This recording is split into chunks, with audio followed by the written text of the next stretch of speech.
Hi అండి, welcome to honey vlogs. ఎలా ఉన్నారు? బాగున్నారా? ఇవాళ ఈవినింగ్ స్నాక్స్కి ఎంతో టేస్టీగా ఉండే సింపుల్ అండ్ హెల్దీ ఈజీ అలసంద వడలు ఎలా తయారు చేయాలో చూద్దాము. ముందుగా అలసందల్ని 6 అవర్స్ నానబెట్టుకోవాలండి.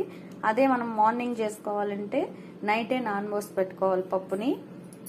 నేను ఈవినింగ్ కాబట్టి నేను మార్నింగే నానబోసి పెట్టుకున్నానండి. పప్పు బాగా నానిపోయింది, బాగా నానిందండి. ఇప్పుడు ఈ పప్పుని 3 టైమ్స్ వాష్ చేసుకోవాలి.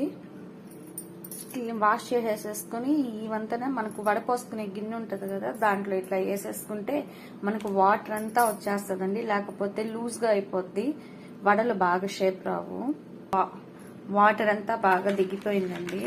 మామూలుగా మనకి ఇది లేకపోతే కాటన్ క్లాత్ మీద ఏంటంటే ఇట్లా వేసేసుకొని వాటర్ అంతా పోయేదాకా తుడుచుకోవాలి. ఇప్పుడు మిక్సీ జారీలో కొంచెం కొంచెం వేసుకొని గ్రైండర్ పట్టుకోవాలి. పిండిని ఈ విధంగా మిక్సీ పట్టుకోవాలి, బరకగా పట్టుకోవాలి. మరీ మెత్తగా పెట్టుకుంటే మెత్తగా వస్తాయి. ఈ విధంగా కానీ పట్టుకుంటే మిక్సీ కానీ పట్టుకున్నామంటే క్రిస్పీగా ఉంటుంది. దీంట్లో సన్నగా కట్ చేసి పెట్టుకున్న ఆనియన్స్, కరివేపాకు, అల్లం తురుము, అల్లం సన్నగా కట్ చేసి పెట్టుకోవాలి, పచ్చిమిర్చి, సాల్ట్ వేసి బాగా కలపాలి.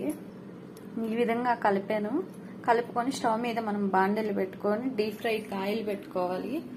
ఈ వడల్ని పాలిథిన్ కవర్లో పెట్టుకొని అయినా చేసుకోవచ్చు. చేత్తో కూడా కొంతమంది బాగా చేస్తారు. చేత్తో ఎవరికి ఎలా వస్తే అలా చేసుకోవాలి. అంతేనండి, ఎంతో టేస్టీగా ఉండే అలసంద వడలు రెడీ అండి. చాలా క్రిస్పీగా, అసలుకి చూడండి క్రిస్పీగా వచ్చాయి. పెద్దల నుంచి పిల్లల వరకు ఇష్టంగా తింటారు.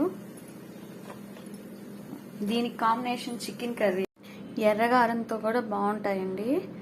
నా వీడియో కనుక మీకు నచ్చినట్లయితే నా ఛానల్ని సపోర్ట్ చేయండి. ఇలాంటి రెసిపీస్ మీకు ఇంకా కావాలంటే హనీ వ్లాగ్స్ ఛానల్ని సబ్స్క్రైబ్ చేయండి.